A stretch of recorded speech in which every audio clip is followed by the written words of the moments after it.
Good morning and welcome to the meeting place. I'm Michelle O'Neill, your life coach and resident emotional wellness coach. And woo, it is early. So I am so thrilled to be moving this to a new time. Let me know how this works for you. Early in the morning, and you have the rest of your day to go forward, but you also have some amazing tips to work through your day. Um, One of the things I wanted to talk about today, I thought was so important, and let me see who's out there so I can give you a shout out. But I just wanted to answer a question. And one of the questions that I get often from a lot of my clients, friends, and everything is when we're going through this caregiving journey, when we're working through this, how do we keep our spouse, our relationship, s- um, vivid and still important to us? How do we maintain and deepen our marital connections? And so what I did this week I thought was really amazing for this week's Caring Corner podcast. I invited a guest. I invited Deborah Barnes Hamilton, who is the love coach, to help me answer this question. And but today, what I want to do is just focus on one little aspect of this and share some of the insights that we talked about on the podcast, as well as my insights or some of my insights from being married so long, too. So, how do we navigate that? How do we deal with keeping our marital relationships fresh and where there's still a spark, where there's still growth, where we're still growing together, and deal with being tired, deal with the frustrations, deal with the being pulled in multiple directions. And a lot of times we think with our spouse, he'll be okay, I'll get to him, he understands.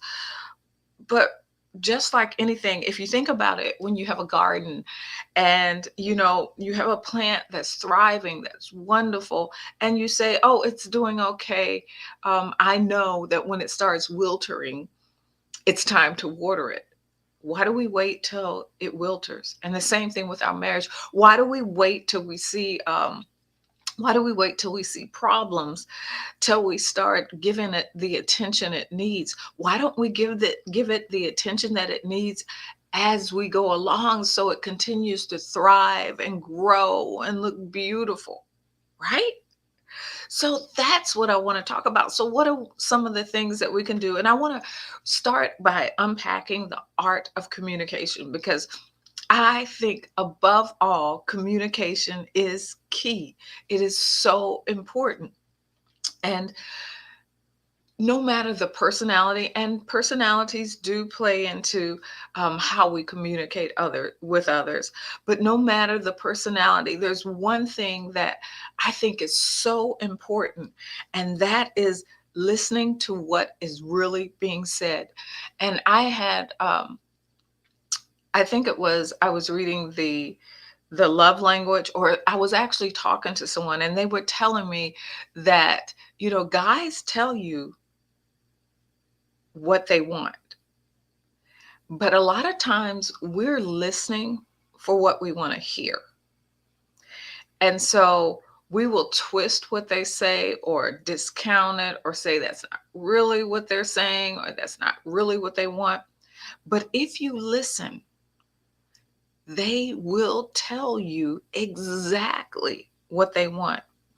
And then when they tell you what they want, if they see there's no change, or if there's nothing different that happens, then they'll stop telling you. And that may happen one, two, maybe three times. And then, it's like with anything. When we tell someone something and we see no action taken behind it, we say, I'm wasting my breath.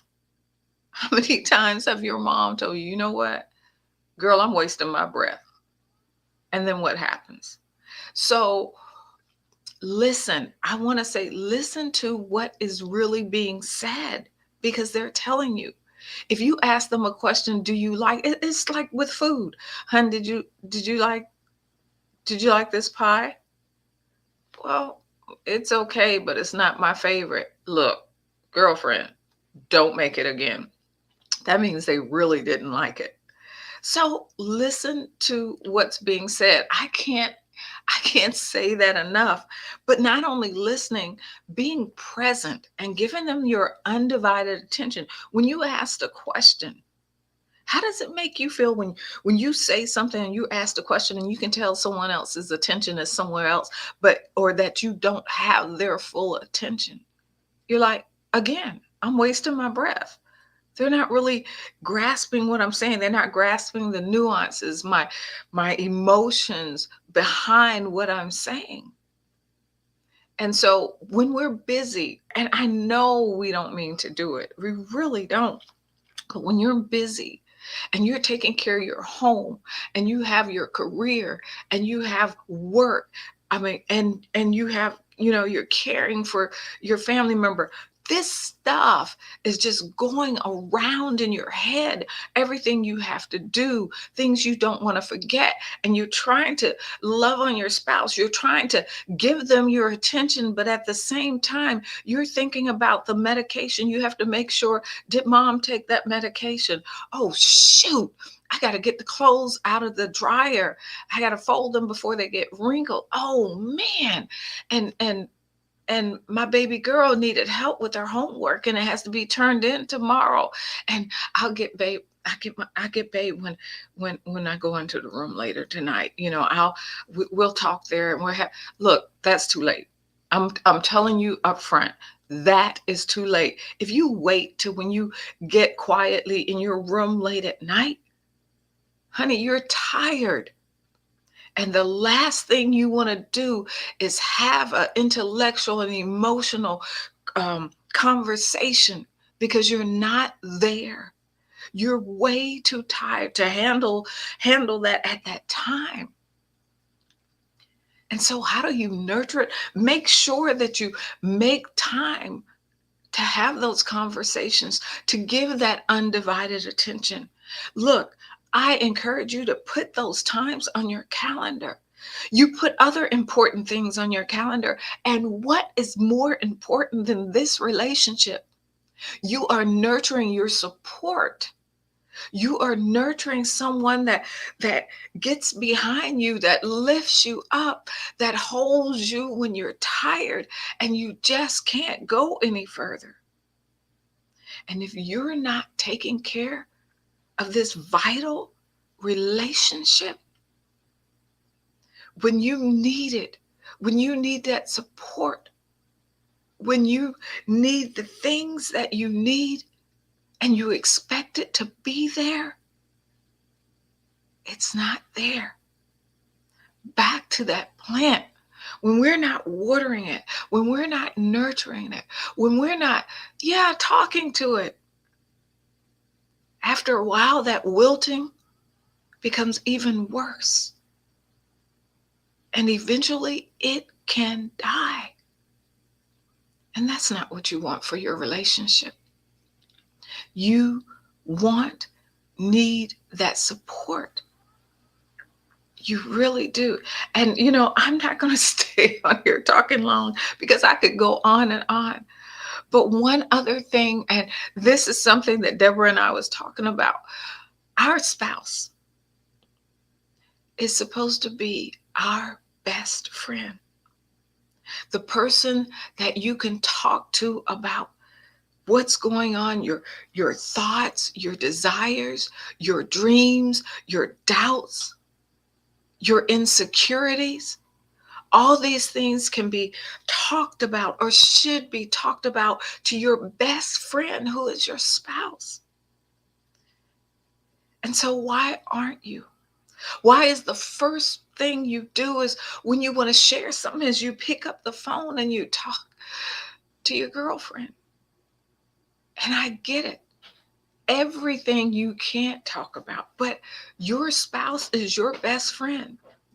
So talk to him about your wants, your desires, your dreams, the things that you're concerned about. How are you feeling when your fears when you're dealing with your loved one and you're seeing that they're declining.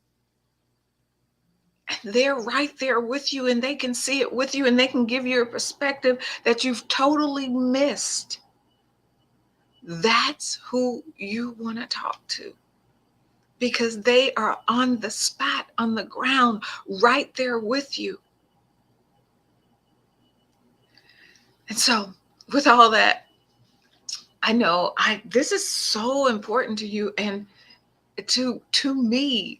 And I feel it's so important that as we move forward, as we deal with this generational caregiving and all the aspects of dealing with our family and our work and and our loved ones, how do we navigate through this and nurture this important relationship that is the ground, the foundation of our day to day? How do we take care of that too? It's important to step back and look at how you are nurturing one of the most important flowers in your garden of life.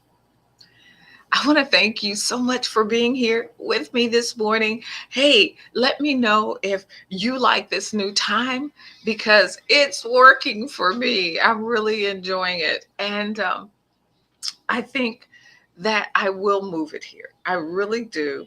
I hope to see more of you at this hour, maybe while you're driving to work, maybe while you're getting things ready, breakfast and whatever ready for the morning, whatever. Just turn it on, listen. And and like I said, I can't wait to see you next week. But I also want you to join me on the Caring Corner podcast, and all my guest podcasts, let me tell you right up front, will be video and audio. So you can listen to it, you can watch it, you can see the nuances, you can see, the conversation, the synergy and all that, or just listen to it and you can hear it there. I can't wait to see you again next week, like I said, and maybe on the Caring Corner podcast. Until next time, take care. Michelle O'Neill signing off on the meeting place. Thank you for being here with me. Take care. Bye bye.